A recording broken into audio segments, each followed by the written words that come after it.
ಪಾಪವ ಕಳೆಯೋ ಪರಮ ಪಾವನ ಮಂಗಳವಾಸನೆ.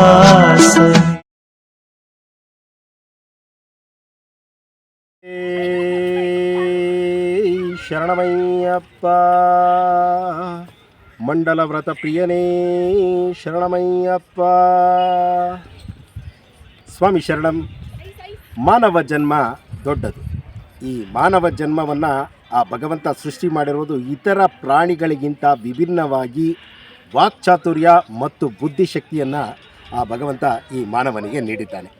ಈ ಒಂದು ಮಾನವನನ್ನು ಏಳಿಗೆ ಮಾಡಲಿಕ್ಕಾಗಿ ಕಲಿಯುಗದಲ್ಲಿ ಅವತಾರವೆತ್ತವನೇ ನಮ್ಮ ಶ್ರೀಧರ್ಮಶಾಸ್ತ್ರ ಕಲಿಯುಗ ವರದ ಸ್ವಾಮಿ ಅಯ್ಯಪ್ಪ. ಆ ಸ್ವಾಮಿ ಅಯ್ಯಪ್ಪನ ಸನ್ನಿಧಾನಕ್ಕೆ ನಾವು ತೆರಳಬೇಕಾದರೆ ಒಂದು ಮಂಡಲ ಕಾಲ ವ್ರತವನ್ನು ಆಚರಿಸಿ ಆ ಭಗವಂತನ ಸನ್ನಿಧಾನಕ್ಕೆ ಹೋಗಬೇಕು ಎಂಬ ಒಂದು ಆಚಾರ ಶಬರಿಮಲೆ ಕ್ಷೇತ್ರಕ್ಕೆ ಬಹುಮುಖ್ಯವಾದ ಒಂದು ಅವಿನಾಭಾವವಾದ ಆ ಒಂದು ವಿಚಾರ ಅಡಗಿದೆ. ಆದರೆ ಏನಪ್ಪ, ನನ್ನಲ್ಲಿ ಭಕ್ತಿ ಇದೆ, ನಾನು ಮಂಡಲ ವ್ರತ ಮಾಡಲಿಕ್ಕಾಗಲ್ಲ, ನಾನು ಮಂಡಲ ಇಲ್ಲದೆ ಶಬರಿಮಲೆಗೆ ಹೋದರೆ ನನ್ನನ್ನು ಬಿಡಲ್ವಾ? ಖಂಡಿತವಾಗಿ ಬಿಡ್ತಾರೆ. ಅಲ್ಲಿ ಯಾವುದೇ ಕಾನೂನಿನ ಆ ಒಂದು ವಿಚಾರ ಸೇರಿಸಲಿಕ್ಕೆ ಸಾಧ್ಯ ಇಲ್ಲ. ಆದರೆ ವಿಚಾರವಾಗಿ ಅರ್ಥೈಸಿಕೊಂಡರೆ ಆ ಮಂಡಲ ವ್ರತ ಅನ್ನೋದು ಆ ಭಗವಂತನಿಗಾಗಿ ನಾವು ಏನಾದರೂ ಕಾಣಿಕೆಯ ರೂಪದಲ್ಲಿ ಅಥವಾ ಒಂದು ಆ ಭಗವಂತನಿಗೆ ಏನಾದರೂ ಸಲ್ಲಿಸುವ ವಿಚಾರವೇ ಅಂತ ಆಲೋಚನೆ ಮಾಡಿದಾಗ ಖಂಡಿತವಾಗಿ ಭಗವಂತನಿಗೆ ಏನನ್ನೂ ಕೊಡಲಿಕ್ಕೆ ನಾವು ಅಸಮರ್ಥರೇ ಅಂತ ಹೇಳಬೇಕು. ಆದರೆ ಆ ವ್ರತದಿಂದ ಆ ಭಗವಂತನ ಹೆಸರಿನಲ್ಲಿ ನಡೆಸುವಂಥ ವ್ರತದಿಂದ ನಮ್ಮ ಜೀವನದಲ್ಲಿ ಏಳಿಗೆಯಾಗುವುದಂತೂ ಪರಮ ಸತ್ಯ. ಯಾಕೆಂದರೆ ಅಂತಹ ಆನಂದವನ್ನು ಆ ಭಗವಂತ ಧರ್ಮಶಾಸ್ತ್ರನು ಆ ಮಂಡಲ ವ್ರತದಲ್ಲಿ ಅಡಗಿಸಿದ್ದಾನೆ. ನಾನು ಕೂಡ ಆ ಒಂದು ಶಬರಿಮಲೆ ಯಾತ್ರೆಯನ್ನು ಮಂಡಲ ವ್ರತವಿಲ್ಲದೆ ಹೊರಟಿದ್ದೆ, ಮಾಡಿದ್ದೆ. ಆದರೆ ಆ ಯಾತ್ರೆಗೂ ಆ ಒಂದು ಮಂಡಲ ಕಾಲದ ಆ ಒಂದು 48 ದಿನಗಳ ಕಾಲ ವ್ರತಾಚರಣೆಯ ಆ ಸಂದರ್ಭದ ಯಾತ್ರೆಗೂ ಆ ಭಗವಂತನ ವಿಚಾರಧಾರೆಯನ್ನು ಅರ್ಥೈಸಿಕೊಳ್ಳಲಿಕ್ಕೆ ಮತ್ತು ನಮ್ಮ ಜೀವನದ ಸಾರ್ಥಕತೆಯನ್ನು ಅರ್ಥೈಸಿಕೊಳ್ಳಲಿಕ್ಕೆ ಆ ಮಂಡಲ ವ್ರತ ದೊಡ್ಡ ಬ್ರಹ್ಮಾಸ್ತ್ರ ಅಂದರೆ ತಪ್ಪಾಗಲಾರದು. ಏನಪ್ಪ, ನನ್ನಲ್ಲಿ ಭಕ್ತಿ ಇದೆ, ನಾನು ನೆನೆಸಿದಾಗ ಶಬರಿಮಲೆ ಯಾತ್ರೆಯನ್ನು ಮಾಡಬೇಕು, ಇವ್ರು ಯಾರು ಮಂಡಲ ವ್ರತವನ್ನು ಮಾಡಲಿಕ್ಕೆ ಹೇಳೋದು ಅಂತ ತಾವು ಪ್ರಶ್ನೆ ಕೇಳ್ಬೋದು. ಅದು ವಾಸ್ತವವೂ ಹೌದು. ಯಾಕೆಂದರೆ ಯಾರ ಭಕ್ತಿಯನ್ನು ಪ್ರಶ್ನಿಸಲಿಕ್ಕೆ ನಾವ್ಯಾರೂ ಅಲ್ಲ ಸ್ವಾಮಿ. ನಿಮ್ಮ ಭಕ್ತಿಯನ್ನು ಪ್ರಶ್ನಿಸುವ ಏಕೈಕ ಆ ಸ್ವಾಮಿ ಅಯ್ಯಪ್ಪ. ಅವರಿಗೆ ನಿಮ್ಮ ಭಕ್ತಿ ಏನು, ನಿಮ್ಮ ಹಾವಭಾವಗಳೇನು, ನಿಮ್ಮ ನಡತೆಗಳೇನು ಅನ್ನೋದನ್ನು ಎಲ್ಲವನ್ನು ಬಲ್ಲಿರ್ತಾ ಇರ್ತಾನೆ. ನಾನೇನು ಮನಸ್ಸಿನಲ್ಲಿ ಅಂದ್ಕೊಳ್ತೀನಿ ಅದು ಆ ಭಗವಂತನಿಗೆ ಗೊತ್ತು. ನಾನು ನನ್ನ ಮಗ ತುಂಬ ಚೆನ್ನಾಗಿದ್ದಾನೆ, ಒಳ್ಳೆಯವನು ಅಂತ ನಾನು ಅಂದ್ಕೊಳ್ತೀನಿ. ಆದರೆ ಲೋಕದೃಷ್ಟಿಯಲ್ಲಿ ಅವನು ಏನು ಅನ್ನೋದು ಅದು ಗೊತ್ತು. ಅದೇ ರೀತಿ ನಾನು ಉದಾಹರಣೆಗೆ ಹೇಳಿದೆ, ನಾವು ಯಾವ ರೀತಿ ನಡ್ಕೊಳ್ತೀವಿ ಅನ್ನೋದು ಆ ಭಗವಂತನಿಗೆ ಗೊತ್ತು. ಆದರೆ ನಮ್ಮ ನಡವಳಿಕೆಯನ್ನು ಸರಿಯಾದ ದಾರಿಗೆ ತರಲಿಕ್ಕಾಗಿ ಆ ಭಗವಂತ ಕೊಟ್ಟಿರುವಂತಹ ಮಂಡಲ ಕಾಲ ವ್ರತ, ಆ ವ್ರತವನ್ನು ಆಚರಿಸಿ ಶಬರಿಮಲೆ. ಕೇವಲ ಆ ಮಂಡಲ ಕಾಲ ವ್ರತವನ್ನು ಆಚರಿಸಿ ಇರುಮುಡಿಯನ್ನು ಸಲ್ಲಿಸಿದ್ದಕ್ಕೆ ತಕ್ಷಣ ಅಷ್ಟಕ್ಕೆ ಮುಗಿಯುತ್ತೆ? ಖಂಡಿತವಾಗಿಯೂ ಇಲ್ಲ. ನೀವು ಏನು ಆ 48 ದಿನಗಳ ಕಾಲ ಆ ಆಚರಣೆಯನ್ನು ಮಾಡ್ಕೊಂಡು ಬಂದಿರ್ತೀರ ಅದನ್ನು ಜೀವನ ಪರ್ಯಂತ ಇಟ್ಕೋಬೇಕು. ಏನಪ್ಪ ಇವ್ರು ಹೇಗಂತಾರೆ, ನಾನು ಸಂಸಾರಸ್ಥ 48 ದಿನಗಳ ಕಾಲ ಬ್ರಹ್ಮಚರ್ಯವನ್ನು ಮಾಡಿಬಿಟ್ಟು ಬ್ರಹ್ಮಚರ್ಯಕ್ಕೆ ಸೇರ್ಬಿಡಲ್ಲ, ನನ್ನ ಸಂಸಾರ ಜೀವನದತ್ತ ನಡೆಸಲಿ ತಪ್ಪ? ಖಂಡಿತವಾಗಿಯೂ ಇಲ್ಲ ಸ್ವಾಮಿ. ಒಳಿತಾದ ಮಾರ್ಗಗಳು ಬೇರೆ ಇರುತ್ತೆ. ಕೋಪತಾಪಗಳನ್ನು ಬಿಡುವುದು ಮತ್ತು ಸರಿಯಾದ ಸತ್ಯತೆಯಿಂದ ನಡೆಯೋದು, ಅಂಥ ವಿಚಾರಗಳನ್ನು ರೂಢಿಸಿಕೊಂಡು ಬ್ರಹ್ಮಚರ್ಯ ಆ 48 ದಿನಗಳ ಕಾಲ ಮಾಡಿದಾಗ ನಿಮ್ಮ ದೇಹದಲ್ಲಿ ದೈಹಿಕ ಶಕ್ತಿಯೂ ಹೆಚ್ಚಾಗುತ್ತೆ ಮತ್ತು ನಿಮ್ಮ ಮುಂದಿನ ಜೀವನಕ್ಕೆ ಹೆಚ್ಚಿನ ಹುರುಪನ್ನು ಅದು ತಂದುಕೊಡುತ್ತೆ. ಅದಕ್ಕಾಗಿ ಆ ಬ್ರಹ್ಮಚರ್ಯ ವ್ರತ, ಆ ಬ್ರಹ್ಮಚಾರಿ ನಿತ್ಯ ಬ್ರಹ್ಮಚಾರಿಯಾದ ಆ ಶಾಸ್ತಾನಾಲ ಆಲಯಕ್ಕೆ ತೆರಳಲು. ಇಲ್ಲಿ ಕೆಲವರಿಗೆ ಆ ವ್ರತವನ್ನು ಮಾಡಲಿಕ್ಕೆ 10 ಹಲವು ಕಾರಣಗಳನ್ನು ನೀಡಿ ನಮ್ಮ ಕೈಲಿ ಆಗಲ್ಲ ಸ್ವಾಮಿ, ನಮ್ಮ ಮನೆಯಲ್ಲಿ ಸ್ತ್ರೀಯರಿದ್ದಾರೆ, ನಾವು ನೆನೆಸ್ತಾಕ್ಷಣ ಹೋಗ್ತೀವಿ, ನಾವು ಪ್ರತಿ ತಿಂಗಳು ಅಯ್ಯಪ್ಪನ ನೋಡೋಕೆ ಹೋಗಬೇಕು ಸ್ವಾಮಿ.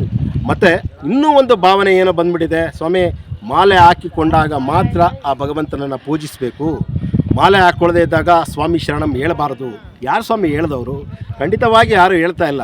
ನೀವು ಪ್ರತಿದಿನ ಶರಣಘೋಷವನ್ನು ಕೂಗಿ ಪ್ರತಿದಿನ ಅಯ್ಯಪ್ಪನ ಫೋಟೋವನ್ನು ಇಟ್ಕೊಂಡು ಪೂಜೆ ಮಾಡಿ, ಆ ಫೋಟೋ ಇಟ್ಕೊಳ್ಳೋದು ನಮ್ಮ ಮನಸ್ಸನ್ನು ಕೇಂದ್ರೀಕೃತ ಮಾಡಲಿಕ್ಕೆ ಹೊರತು ಆ ಭಗವಂತ ಕೇವಲ ಆ ಫೋಟೋದಲ್ಲಿ ಮಾತ್ರ ಇಲ್ಲ. ಸಕಲ ಚರಾಚರ ವಸ್ತುಗಳಲ್ಲಿ ಅಣುರೇಣು ತೃಣಕಾಷ್ಟದಲ್ಲಿ ಆ ಭಗವಂತನ ಶಕ್ತಿ ಅಡಗಿದೆ. ಅದು ನಿಮ್ಮನ್ನು ಗಮನಿಸ್ತಾ ಇರುತ್ತೆ. ಅದನ್ನು ಗಮನದಲ್ಲಿ ಇಟ್ಕೊಂಡು ನೀವು ಸ್ವಾಮಿಯೇ ಶರಣಮಯ್ಯಪ್ಪ ಅಂತೇಳಿ ಅಯ್ಯಪ್ಪ ಶರಣು ಅನ್ನಿ, ಶ್ರೀಧರ್ಮ ಶಾಸ್ತ್ರ ಅನ್ನಿ, ಕಲಿಯುಗ ವರದ ಅನ್ನಿ, ಮಣಿಕಂಠ ಅನ್ನಿ, ಏನು ಬೇಕಾದರೂ ಕರೀರಿ, ಆ ಭಗವಂತನಿಗೆ ಅದು ಸಲ್ಲುತ್ತೆ. ಆದರೆ ವ್ರತದ ಆಚರಣೆಯನ್ನು ಮಾಡಿ ಆ ಶಬರಿಮಲೆ ಕ್ಷೇತ್ರಕ್ಕೆ ಹೋಗಲೇಬೇಕು. ವ್ರತದ ಹೊರತು ಎರಿಮಲೆಯನ್ನು ದಾಟಬಾರ್ದು ಅನ್ನೋದು ಸತ್ಯ. ಯಾಕೆಂದರೆ ನಿರ್ದಿಷ್ಟವಾದ ಒಂದು ಸ್ಥಳಕ್ಕೆ ನಿರ್ದಿಷ್ಟವಾದ ಕಟ್ಟುಪಾಡುಗಳು ಮತ್ತು ಆಚಾರ ವಿಚಾರಗಳ ಹಿಂದೆ 10 ಹಲವು ಸತ್ಯಗಳು ಇರುತ್ತೆ. ಅದು ದೇವಮೂಲ, ನದಿ ಮೂಲ, ಋಷಿ ಮೂಲ. ಶೋಧಿಸುವುದಕ್ಕೂ ಹೋಗಬಾರ್ದು, ಶೋಧಿಸುವ ಅರ್ಹತೆಯೂ ನಮಗಿಲ್ಲ. ಆದರೆ ಆ ಸತ್ಯತೆಯನ್ನು ಅರ್ಥಕೊಂಡು ನಾವು ಮಂಡಲ ಕಾಲ ವ್ರತವಿದ್ದಾಗ ಮಾತ್ರ ಶಬರಿಮಲೆ ಯಾತ್ರೆ. ಹಾಗಂತ ನಾವು ಭಕ್ತಿಯ ಪ್ರಶ್ನೆಗೆ ವಿಚಾರಕ್ಕೆ ಬಂದರೆ, ಸ್ವಾಮಿ ನಮ್ಮಲ್ಲಿ ಭಕ್ತಿ ಇದೆ, ನಾವು ಹೋಗ್ತೀವಿ, ನಮ್ಮನ್ನು ತಡೆಯೋಕ್ಕೆ ನೀವು ಯಾರು ಅಂತ ಕೇಳ್ಬೋದು. ನಾನು ತಡೆಯೋಕ್ಕೂ ಯಾರೂ ಅಲ್ಲ, ನಾವು ಹೋಗಿ ಅಂತ ಹೇಳಲಿಕ್ಕೂ ನಾನು ಯಾರು ಸ್ವಾಮಿ? ನಿಮ್ಮನ್ನು ಕರೆದುಕೊಳ್ಳೋನವನು ಅಂತ ಹೇಳ್ತೀರಾ? ಖಂಡಿತ. ಹಾಗೆಯೇ 10 ರಿಂದ 50 ವರ್ಷದ ಆ ತಾಯಂದಿರಿಗೂ ಕೂಡ ಭಕ್ತಿ ಇದೆ. ಯಾಕೆಂದರೆ ನಮಗಿಂತ ಹೆಚ್ಚಾಗಿ ದೇವರನ್ನು ಪೂಜಿಸೋರು ಆ ಮಾತೆಯಂದರು, ಆ ಸಹೋದರಿಯರು. ಅವರು ಯಾಕೆ ನೀವು ಹೊರಬೇಡಿ ಅಂತ ಹೇಳ್ತೀರಾ ಅಂತ ಒಂದು ಪ್ರಶ್ನೆ ಇಲ್ಲಿ ಬರುತ್ತೆ. ಯಾಕೆಂದರೆ ನೀವು ಕೂಡ ಮಂಡಲ ವ್ರತ ಇಲ್ಲದೆ ಹೋಗ್ತಾ ಇದ್ದಾಗ ಅವರು ಕೂಡ ಆ ಒಂದು ಪೂಜನೀಯ ಸ್ಥಳ ಒಂದು ಸಮಯದಲ್ಲಿ ದೇವಾಲಯಗಳಿಗೆ ತೆರಳುವಂತೆ ಅವರು ಶಬರಿಮಲೆಗೆ ಬರ್ತಾರೆ ಅಂತ ಹೇಳ್ತಾರೆ. ಅವ್ರನ್ನ ಯಾಕೆ ಬೇಡ ಅನ್ನಬೇಕು? ಇಲ್ಲಿ ಲಿಂಗ ಭೇದ ಮಾಡದಂತೆ ಆಗಲ್ವೇ ಎಂಬೆಲ್ಲ ಪ್ರಶ್ನೆಗಳು ಬರುತ್ತೆ. ಆದರೆ ಒಂದೇ ವಿಚಾರ, ಮಂಡಲ ಕಾಲ ವ್ರತವನ್ನು ಮಾಡಿದವರು ಮಾತ್ರ ಶಬರಿಮಲೆಗೆ ಬರಬೇಕು ಅಂದಾಗ ಇಲ್ಲಿ ಯಾವ ಲಿಂಗಭೇದಗಳು ಬರಲ್ಲ, ಯಾವ ಮೇಲು ಕೀಳು ಎಂಬ ಬಾದ ಮೊದಲೇ ಇರೋದಿಲ್ಲ. ಅದನ್ನು ಅರ್ಥಕೊಂಡು ಇಲ್ಲಿ ಯಾರೊಬ್ಬರನ್ನು ನಾವು ಏನೋ ವಿಚಾರಗಳನ್ನು ತಿಳಿಸಬೇಕಾದ್ರೆ ವಿಚಾರಕ್ಕೆ ಪ್ರಾಧಾನ್ಯತೆ ಇರಬೇಕು ಹೊರತು ಇಲ್ಲಿ ಕಣ್ಣನ್ನಾಗಲಿ ಅಥವಾ ಬೇರೊಂದು ಚಾನಲ್ ಆಗಲಿ ಯಾವುದು ಮುಖ್ಯ ಅಲ್ಲ ಸ್ವಾಮಿ. ಶಬರಿಮಲೆಯ ವಿಚಾರ, ಆಚಾರ, ಆ ಆಚಾರದಿಂದ ನಮಗಾಗುವ ನಮ್ಮ ಜೀವನದಲ್ಲಾಗುವಂಥ ಮಾರ್ಪಾಡುಗಳನ್ನು ಅರ್ಥೈಸಿಕೊಂಡ್ರೆ ನಿಜಕ್ಕೂ ಆ ಶಬರಿಮಲೆ ಅಂದರೆ ಏನು, ಯಾವ ದೇವಾಲಯಗಳಿಗೂ ಇಲ್ಲದಂತಹ ಈ ಮಂಡಲ ಕಾಲ ವ್ರತ ಏಕೆ ಶಬರಿಮಲೆ ಯಾತ್ರೆಗೆ ಇಟ್ಟರು ಅನ್ನೋದಾದರೆ ಆ ಭಗವಂತನೇ ಅಷ್ಟು ಕರುಣಾಮಯಿ. ನಮ್ಮ ಜೀವನಕ್ಕೆ ಒಂದು ಪರಿಪಾಠ ಆಗಬೇಕು ಅಂದರೆ, ಈಗ ಯಾಕೆ ಮಕ್ಕಳಿಗೆ ಎಕ್ಸಾಮ್ ಅಂತ ಮಾಡ್ತಾರೆ? ವರ್ಷ ಪೂರ್ತಿ ಓದಿರ್ತಾರೆ. ವರ್ಷ ಪೂರ್ತಿ ಅಂದರೆ 365 ದಿನಗಳಲ್ಲಿ ಒಂದು ರಜವನ್ನು ಒಂದು 150 ದಿನವೇ ರಜೆ ಕಳೆದ್ಬಿಡೋಣ ಸ್ವಾಮಿ. ಸರ್ಕಾರಿ ರಜೆಗಳು, ಆ ರಜೆ, ಈ ರಜೆ, ಹಬ್ಬ ಹರಿದಿನಗಳು ಎಲ್ಲ 150 ದಿನ ಕಳೆದ್ರು 200 ದಿನಗಳಲ್ಲಿ ಓದಿದಂತನ್ನು 2.5 ಗಂಟೆಗಳಲ್ಲಿ ಪರೀಕ್ಷೆ ಬರೀರಿ ಅಂತಾರೆ. ಅದು ಸಾಧ್ಯವೇ? ಆದರೆ ಅವರು ಓದಿರ್ತಾರೆ, ಅವ್ರ ತಲೆಯೊಳಗೆ ಇರ್ತಾರೆ. ಆ 2.5 ಗಂಟೆಗಳಲ್ಲಿ ಆ ಪರೀಕ್ಷೆ ಅಂತ ಒಂದು ಇದನ್ನು ಕೊಟ್ಟು ಆ ಒಂದು ನಿಮ್ಮ ಜೀವನದಲ್ಲಿ ತೇರ್ಗಡೆ ಅಂತ ಹೇಳಿ ಮುಂದಿನ ಒಂದು ವ್ಯಾಸಂಗದ ಆ ಒಂದು ಮುಂದಿನ ತರಗತಿಗೆ ಕಳಿಸ್ತಾರೆ. ಅದೇ ರೀತಿ ಭಗವಂತನು ಕೂಡ ವರ್ಷ ಪೂರ್ತಿ ನೀನು ಸರಿಯಾದ ದಾರಿಯಲ್ಲಿ ಇರ್ತೀಯ, ಆ 48 ದಿನಗಳ ಕಾಲ ಇನ್ನೂ ಸ್ವಲ್ಪ ಸರಿ ದಾರಿಯಲ್ಲಿದ್ದು ನನ್ನ ಸನ್ನಿಧಾನಕ್ಕೆ ಬಾ, ನಿನ್ನ ಜೀವನದಲ್ಲಿ ಏನೇನು ಆಗಬೇಕು ಅನ್ನೋದನ್ನು ನೀನೇ ನಿರ್ಧರಿಸ್ಕೊಳ್ಳುವಂತೆ. ಯಾಕೆಂದರೆ ತತ್ವಮಸಿ ನೀನಾಗಿದೆಯಾ, ನಿನ್ನೊಳಗೆ ನಾನಿದ್ದೀನಿ. ಆ ನಿನ್ನೊಳಗಿರುವ ನನಗೆ ಆ ಆನಂದವನ್ನು ನೀನು ಅನುಭವಿಸಿದಾಗ ಮಾತ್ರ ನನಗೆ ಆನಂದವನ್ನು ಕೊಡಲಿಕ್ಕೆ ಸಾಧ್ಯ. ನಾವೇ ಆನಂದವಾಗಿಲ್ಲ ಅಂದರೆ ಆ ಭಗವಂತನಿಗೆ ಆನಂದವನ್ನು ಕೊಡಲಿಕ್ಕೆ ಹೇಗೆ ಸಾಧ್ಯ? ಆ ಆನಂದವನ್ನು ಕೊಡಬೇಕಾದ್ರೆ ಏನು ಮಾಡಬೇಕು? ಮಂಡಲ ವ್ರತ ಸ್ವಾಮಿ. ಯಾವುದೇ ಬೇರೆ ಏನೂ ಬೇಕಾಗಿಲ್ಲ ಸ್ವಾಮಿ. ಮಂಡಲ ವ್ರತ ಮಾಡಲಿಕ್ಕೆ ನಮ್ಮ ಮನೆ ಚಿಕ್ಕದು, ನಮ್ಮ ಮನೆಯಲ್ಲಿ ಬಚ್ಚಲು ಮನೆ ಸಪ್ರೇಟ್ ಇಲ್ಲ, ನಮ್ಮ ಮನೆಯಲ್ಲಿ ಹೆಂಗಸರಿದ್ದಾರೆ, ಇರಲಿ ಬಿಡಿ ಸ್ವಾಮಿ. ಯಾರ ಮನೆಯಲ್ಲಿಲ್ಲ ಸ್ವಾಮಿ. ನೀವೇನೇ ಮನಸ್ಸು ಮಾಡಿದ್ರೆ, ಮನುಷ್ಯ ಮನಸ್ಸು ಮಾಡಿದ್ರೆ ಏನು ಬೇಕಾದರೂ ಮಾಡ್ಬೋದು. ಆ ಮನಸ್ಸು ಆನಂದವಾಗಿರಬೇಕು. ಆ ಆನಂದವಾಗಿರಬೇಕು ಮನಸ್ಸು ಅಂದಾಗ, ಆ ಮನಸ್ಸು ಆನಂದ ಆಗಿದ್ದಾಗ ಮನೆಯೇ ದೇವಾಲಯ, ಮನೆಯೇ ಮಂತ್ರಾಲಯ, ಮನಸ್ಸೇ ದೇವಾಲಯ. ಅದರಂತೆ ಆ ಮನಸ್ಸಿಗೆ ಆನಂದವನ್ನು ಕೊಟ್ಟರೆ ಆ ಭಗವಂತನಿಗೆ ಆನಂದ ಕೊಟ್ಟಂತೆ, ಆ ಆತ್ಮಕ್ಕೆ ಆನಂದ ಕೊಟ್ಟಂತೆ. ಆ ಆನಂದದ ಅಡಿಪಾಯ ಮತ್ತು ಅದರ ಪೂರ್ತಿ ಆ ಒಂದು ಮಂಡಲ ವ್ರತ. ಆ ಮಂಡಲ ವ್ರತದ ಆಚರಣೆಯನ್ನು ಮಾಡಿರುವಂಥ ಯಾವೊಬ್ಬರಿಂದಾದರೂ ಕೇಳಿ ಮತ್ತೆ ಅವರು ಕಡಿಮೆ ದಿನ ವ್ರತ ಮಾಡಿ ಶಬರಿಮಲೆಗೆ ಹೋಗಲಿಕ್ಕೆ ಮನಸ್ಸು ಮಾಡಲ್ಲ. ಆದರೆ ಪ್ರತಿ ತಿಂಗಳು ನಾನು ಹೋಗಲೇಬೇಕು ಸ್ವಾಮಿ, ನನ್ನಲ್ಲಿ ಭಕ್ತಿ ಇದೆ, ನಾನು ಹೋಗ್ತೀನಿ ಅಂತ ಹೇಳೋರಿಗೆ ಖಂಡಿತವಾಗಿ ಅಲ್ಲಿ ಕಾನೂನು ಮೂಲಕ ಆಗಲಿ ಯಾವುದೇ ಒಂದು ಇದರ ಮೂಲಕ ಆಗಲಿ ಇದನ್ನು ಮಾಡಲಿಕ್ಕಾಗಲ್ಲ. ನೀವು ನಿಮ್ಮನ್ನು ಯಾವ ರೀತಿ ಅದನ್ನು ನಿಮ್ಮ ಕಂಟ್ರೋಲಲ್ಲಿ ಇಟ್ಕೊಳ್ತೀರಾ ಅನ್ನೋದಕ್ಕೆ ಬಹುಮುಖ್ಯವಾದ ಉದಾಹರಣೆಗಳು ನಮ್ಮಲ್ಲಿದೆ. ಕೆಲವರು ಪಂಪೆಯವರೆಗೂ ಒಂದು ಹೋಗಿರ್ತಾರೆ, ಅಲ್ಲಿವರೆಗೂ ವಾಪಸ್ ಬರ್ತಾರೆ. ಅಂದರೆ ಅವರು ಶಬರಿಮಲೆಗೆ ಹೋಗಬೇಕು ಅಂತ ಹೋಗಲ್ಲ, ಚಾಲಕರಾಗಿ ಹೋದಾಗಲೂ ಕೂಡ ಅವ್ರ ಮನಸ್ಸು ಎಳೀತಾ ಇರುತ್ತೆ, ಆದರೂ ಹೋಗಲ್ಲ. ಯಾಕೆ ಅಂದರೆ ಅವ್ರಿಗೆ ಮಂಡಲ ವ್ರತ ಮಾಡಿಲ್ಲ. ಆ ವ್ರತ ಮಾಡಿಲ್ಲ ಅನ್ನೋದು ಏನು, ಆ ವ್ರತ ಮಾಡಿಬಿಟ್ರೆ ಮಾತ್ರ ಭಕ್ತಿನ ಸಮರ್ಪಣೆನಾ, ಇಲ್ಲಾಂದರೆ ಆಗಲ್ವಾ ಅಂತ ಕೇಳ್ಬೋದು. ವ್ರತದಿಂದ ನಮಗೆ ಲಾಭ ಹೊರತು ಆ ಭಗವಂತನಿಗೆ ಲಾಭವನ್ನು ಮಾಡಲಿಕ್ಕೆ ನಾವ್ಯಾರು ಸ್ವಾಮಿ?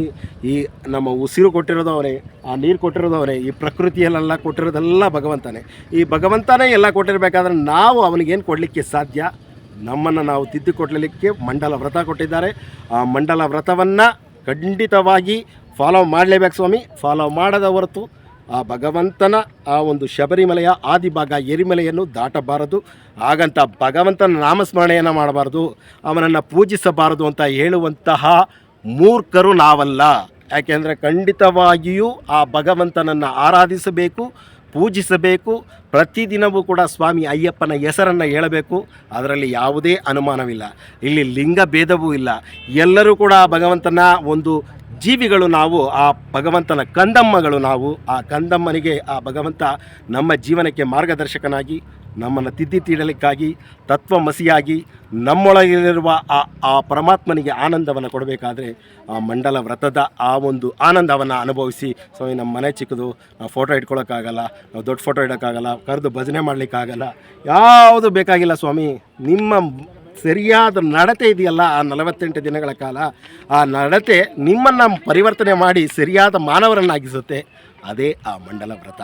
ನಾನು ಪೂಜೆ ಮಾಡಿ ಶರಣಘೋಷ 108 ಬಾರಿ ಕೂಗ್ಬಿಟ್ಟೆ, 108 kg ಕರ್ಪೂರ ತಂದೆ, ತುಪ್ಪದ ದೀಪ ಹಚ್ಬಿಟ್ಟೆ. ಅದು ಯಾವುದು ಕೇಳಲ್ಲ ಸ್ವಾಮಿ ಆ ಭಗವಂತ. ಹಚ್ಚಲಿಕ್ಕೆ ತುಪ್ಪ ಎಲ್ಲಿಂದ ತಂದ್ರಿ ಸ್ವಾಮಿ? ಹಸು ಹಾಲು ಕೊಡ್ತು, ಹಾಲು ಬೆಣ್ಣೆಯಾಗಿ ಪರಿವರ್ತನೆಯಾಗಿ 10 ಹಲವುಗಳಿದೆ. ಆ ಬೆಣ್ಣೆ ತುಪ್ಪ ಆಗಿ ಬರುತ್ತೆ. ಹಸು ಎಲ್ಲಿಂದ ಬಂತು? ಆ ದೇವರ ಸೃಷ್ಟಿ. ದೇವರ ಸೃಷ್ಟಿಯನ್ನು ದೇವರಿಗೆ ಕೊಡೋದು ನಾವೇನಲ್ಲ. ಆದರೆ ನಿನ್ನಲ್ಲಿ ನೀವು ಬದಲಾವಣೆ ಮಾಡ್ಕೊಳ್ತೀಯಲ್ಲ, ಅದು ನಿನ್ನಲ್ಲಿಂದ ನೀನು ಮಾಡುವಂಥ ಆ ಒಂದು ಪ್ರಯತ್ನ. ಆ ಪ್ರಯತ್ನವನ್ನು ಆ ಭಗವಂತ ನಿಮ್ಮಿಂದ ನಿರೀಕ್ಷೆ ಮಾಡ್ತಾ ಇದ್ದಾನೆ. ಅದು ಎಂದು ತಿಳಿಸುತ್ತಾ ಮತ್ತೊಮ್ಮೆ ತಮಗೆಲ್ಲರಿಗೂ ನನ್ನ ಕಳಕಳಿಯ ಮನವಿ. ಶಬರಿಮಲೆ ಯಾತ್ರೆ ಅಂದರೆ ಒಂದು ಮಂಡಲ ಕಾಲ ವ್ರತ. ಆ ವ್ರತವಿಲ್ಲದೆ ಶಬರಿಮಲೆ ಯಾತ್ರೆ ಇಲ್ಲ. ಆದರೆ ಆ ಅಯ್ಯಪ್ಪ ಮಾತ್ರ ಪ್ರತಿದಿನ ನಿಮ್ಮನ್ನು ನೀವು ಆರಾಧಿಸಬೇಕು, ಪೂಜಿಸಬೇಕು. ಆ ಭಗವಂತನ ನಾಮಸ್ಮರಣೆಯನ್ನು ಮಾಡಲಿಕ್ಕೆ ಯಾರೇ ಬೇಕಾದರೂ ಮಾಡ್ಬೋದು ಸ್ವಾಮಿ. ಆ ಭಗವಂತನನ್ನು ಮತ್ತೊಂದು ಆ ಒಂದು ತಪ್ಪು ಅಭಿಪ್ರಾಯ, ಹೆಣ್ಣು ಮಕ್ಕಳು ಅಯ್ಯಪ್ಪನನ್ನು ಪೂಜಿಸಬಾರ್ದು, ಮನೆಯಲ್ಲಿ ಫೋಟೋ ಇಡಬಾರ್ದು, ಇದೆಲ್ಲ ಪ್ರತಿ ಸಾರಿ ಹೇಳಿರ್ತೀವಿ. ಮಾಲೆಯನ್ನು ಎಲ್ಲ ತೊಗೊಂಡೋಗಿ ಬಿಡೋದು, ಅದೆಲ್ಲ ಇಷ್ಟು ದಿನ ಪೂಜೆ ಮಾಡಿರೋ ಮಾಲೆಯನ್ನು ಒಂದು ಮರಕ್ಕೆ ನೇತಾಕೋದು ಅಥವಾ ನದಿಗೆ ಬಿಟ್ಟು ಬರೋದು, ಏನು ಮಾಡ್ತಾ ಇದ್ದೀರಾ? ಏನು ಹೋಗ್ತಾ ಎತ್ತ ಸಾಗ್ತಾ ಇದೆ ಅನ್ನೋದು ಗೊತ್ತಾಗ್ತಾ ಇಲ್ಲ. ಅಷ್ಟಿಲ್ಲ ಅಂದಮೇಲೆ ನೀವು ಮಾಲಾಧಾರಣೆಯೇ ಮಾಡೋದು ಬೇಕಾಗಿಲ್ಲ. ನಿಮಗೆ ಭಯ ಇದೆ ಹೊರತು ಭಕ್ತಿಯ ಆ ಒಂದು ನಿಮ್ಮ ಬದಲಾವಣೆ ಮಾಡಿಕೊಳ್ಳುವಂಥ ಒಂದು ಗುಣ ನಿಮ್ಮಲ್ಲಿ ಬರಬೇಕು. ಭಕ್ತಿ ಭಯ ಬಿಟ್ಬಿಡಿ, ಭಯ ಒಂದು ಕಡೆ, ಭಕ್ತಿನೂ ಬಿಟ್ಬಿಡಿ. ಭಕ್ತಿನ ಯಾರು ಅಳಿಲಿಕ್ಕೆ ಸಾಧ್ಯ ಇಲ್ಲ. ನಾವು ಮನುಷ್ಯನಿಂದ ಸಾಧ್ಯವೇ ಇಲ್ಲ. ಆ ಭಗವಂತನಿಗೆ ಒಬ್ಬನಿಗೆ ಮಾತ್ರ ಗೊತ್ತು ನಿಮ್ಮ ಭಕ್ತಿ ಏನು, ನಿಮ್ಮ ಇದು ಅಂತ. ಆ ಭಯ ಯಾಕೆ ಇಟ್ಕೊಳ್ತೀರಾ? ಭಗವಂತ ಏನಾದರೂ ದೊಡ್ಡ ಒಂದು ಅಷ್ಟೊಂದು ಕ್ರೂರಿನ ನಿಮ್ಮ ಮೇಲೆ ಅಷ್ಟೊಂದು ಮಾಲೆಯನ್ನು ಇಟ್ಕೊಂಡ್ಬಿಟ್ರೆ ನಮ್ಮ ಮನೇಲಿ ಏನೋ ಕೆಟ್ಟದಾಗೋಗುತ್ತೆ. ಭಗವಂತ ಮನೇಲಿ ಬಂದಿರ್ತಾನೆ ಅಂದರೆ ಕೆಟ್ಟದಾಗೋಗುತ್ತಾ? ಯಾರು ಸ್ವಾಮಿ ಹೇಳಿದವ್ರು ನಿಮಗೆ? ಈ ವಿಚಾರವನ್ನು ಕೈಬಿಡಿ. ಮಂಡಲ ವ್ರತವನ್ನು ಆಚರಿಸಿ ಶಬರಿಮಲೆ ಯಾತ್ರೆಯನ್ನು ಮಾಡಿ ಜನವರಿಯಿಂದ ಹಿಡಿದು ಡಿಸೆಂಬರ್ವರೆಗೂ ಯಾವುದೇ ಒಂದು ಕಾಲಘಟ್ಟ ಸನ್ನಿಧಾನ ತೆರೆದಿರುತ್ತೆ ಅಂತ ಹೋದಾಗ ಹೋಗಬೇಕು ಅಂತ ಅನಿಸಿದ್ರೆ ಅದಕ್ಕೂ ಮೊದಲು ಮಂಡಲ ವ್ರತವನ್ನು ಮಾಡಿದ ನಂತರ ಇರುಮುಡಿಯನ್ನು ಕಟ್ಟಿಕೊಂಡು ಯಾತ್ರೆಯನ್ನು ಮಾಡಿ. ಸ್ವಾಮಿ ಶರಣಂ. ತಪ್ಪಿದ್ದಲ್ಲಿ ತಿದ್ದಿ ತೀಡಿ. ನನಗಿಂತ ಕಿರಿಯವನು ಯಾರಿಲ್ಲ. VSS ಮೀಡಿಯಾ ಆನ್ಲೈನ್ ಚಾನಲ್ ಹಾಗೂ ಮಣಿಕಂಠನ ಮಹಿಮೆ ಫೇಸ್ಬುಕ್ ಪೇಜ್ಗಾಗಿ TS ಕಣ್ಣನ್, ರಾಮನಗರ. ಸ್ವಾಮಿ ಶರಣಂ.